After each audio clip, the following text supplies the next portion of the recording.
Conejo, a quien saludamos con mucho gusto esta mañana. Buenos días, maestro, ¿cómo está? ¿Qué tal, Nidia? Muy buenos días. Un gusto saludarte a ti y a toda tu audiencia. Va a llevar Julio César Chávez Jr. su proceso en libertad. ¿Por qué lo va a llevar en libertad? Entonces, por ahí el abogado decía, es que no hay pruebas.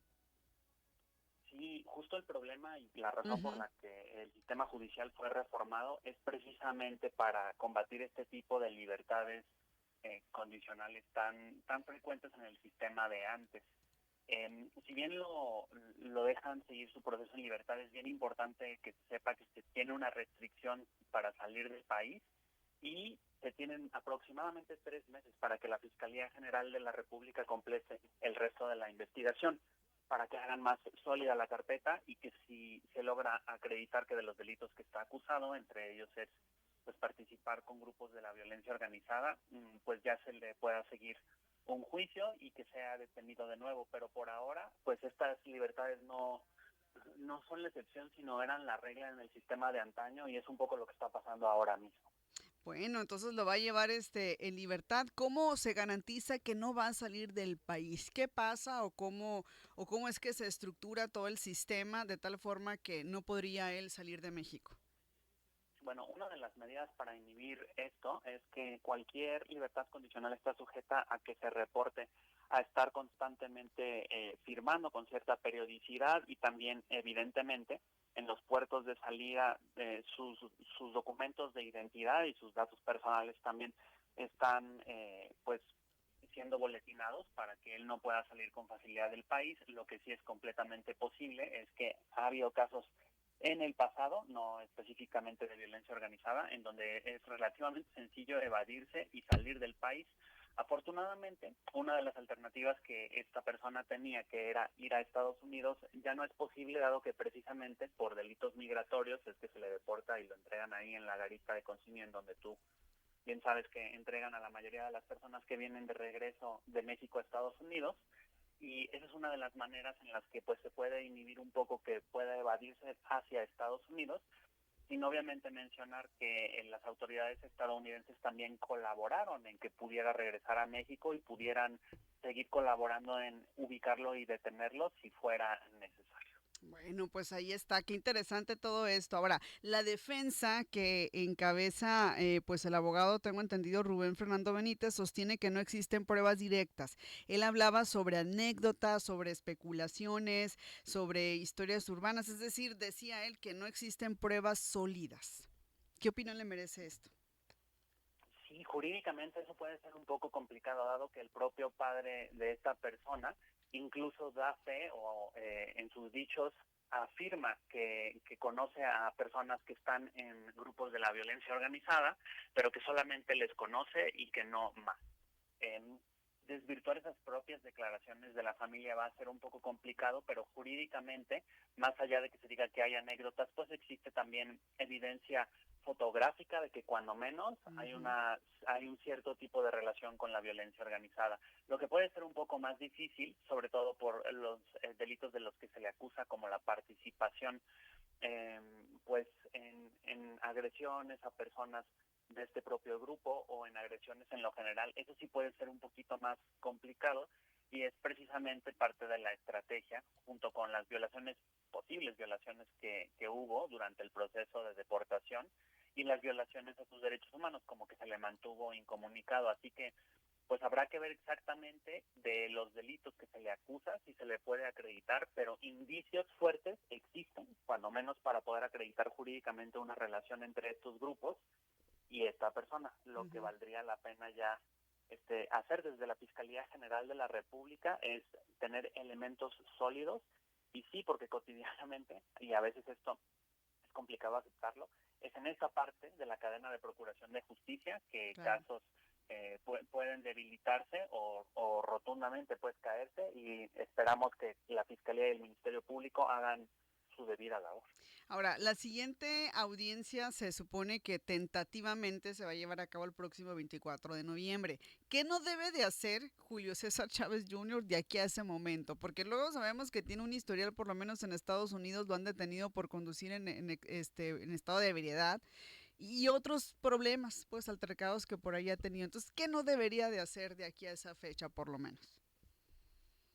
Para empezar, y primero, y esto es un poco complicado por esta relación que existe entre esta especie de subcultura de la violencia organizada y las figuras mediáticas, es que debería a toda costa evitar ser más mediático de lo que ya es. Esto es complejo, pero es precisamente después de un evento que fue muy mediático que las autoridades estadounidenses lo detuvieron.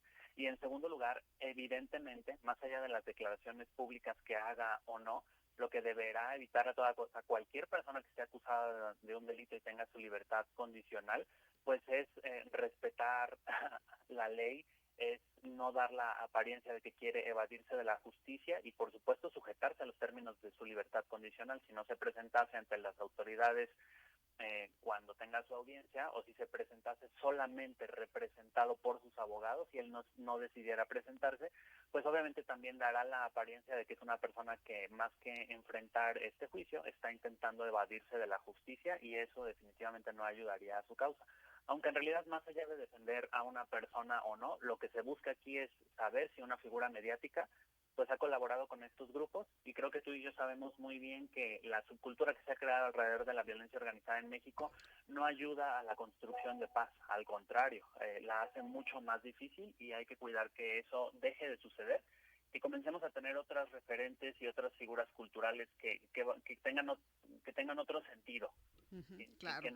que no presuman de este tipo de relaciones, como el propio padre de Julio César Chávez Jr. incluso lo dijo. Él los conoce, pero hasta ahí, ¿no? Bueno, de todos estos delitos que se le acusan, que de cierta manera pues están entrelazados uno con el otro, si ponderamos a lo mejor en una pirámide, en una escala, ¿cuál sería el de mayor gravedad y por qué?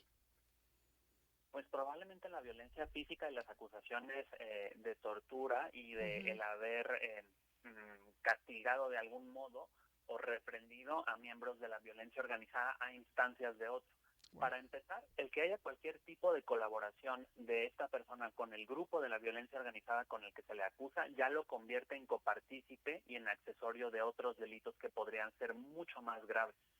Y obviamente el estar inducido en ese ambiente, inmerso en ese ambiente, también le daría potencialmente a conocer otros delitos, aunque él no participe, y pues podría implicarle como cómplice. Entonces, pues eso es probablemente lo más grave, la violencia directa de la que se le acusa que haya ejercido, y su involucramiento, que sería muy difícil no enterarse de otros delitos cometidos en el seno de esta violencia física, que es de lo que primordialmente se le acusa. Bueno, si se encuentra o si se determina su culpabilidad, ¿cuál sería la pena máxima que podría enfrentar?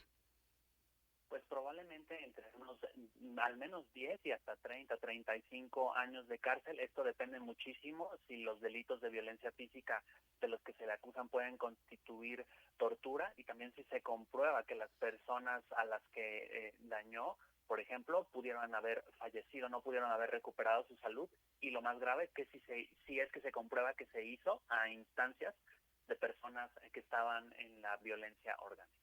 Bueno, vamos a darle seguimiento a este tema. Yo recuerdo que hace años en algunas entrevistas su papá, Julio César Chávez, sí reconoció que en su momento o en su época más, en el pico más alto pues de su carrera, sí solía tener encuentros con integrantes del crimen organizado porque lo querían conocer, porque pues estaba en la cúspide de su fama, no lo negó y él argumentaba que pues cómo se iba a negar, ¿no? Hasta por temas de seguridad. No sé si esto también pueda influir de cierta manera en todo este tema que está enfrentando Julio César Chávez Jr. Pues es posible, y aunque el panorama mediático ha cambiado, antes la Ujú. figura del boxeador, que es la figura del padre, es una figura muy, muy respetada también. Yo, hasta generacionalmente, muchísimas personas lo identificamos como una figura digna de respeto. Me parece que sí es cualitativamente distinto el decir que hay personas que por admirarte te buscan, a uno inmiscuirse con estas otras personas, en donde incluso las fotografías con este vehículo de las que se hablan del Sí. hijo de Julio César Chávez, hablan más de la admiración que él tenía por estas otras personas que al revés, la admiración que estas personas podían tener por él. Y esa inversión de la relación, esos íconos culturales como que están parados de cabeza, es lo que muchas veces ha complicado que en México podamos alcanzar la construcción de paz. Eso yo creo que es una diferencia fuertísima y que habla mucho de esta época en donde estamos tratando justamente de crear figuras que conciten un respeto distinto, que no sea por la violencia, sino por lo contrario, por la construcción de paz y comunidad, ¿no? Sí, sí, es cierto, exactamente, coincido totalmente. ¿Qué diferencia? Pues no, y esta diferencia pues sí es importante puntualizarla. Muy bien, pues agradecerle, maestro, como siempre, su colaboración en este espacio. Le deseo una excelente semana, le enviamos saludos desde acá, desde Radio Sonora. Un saludo a todos tus radioescuchas y a todos los sonorenses. Gracias, Mire, por la entrevista. Como siempre, un placer tener acá en este espacio al maestro Rodrigo Cornejo.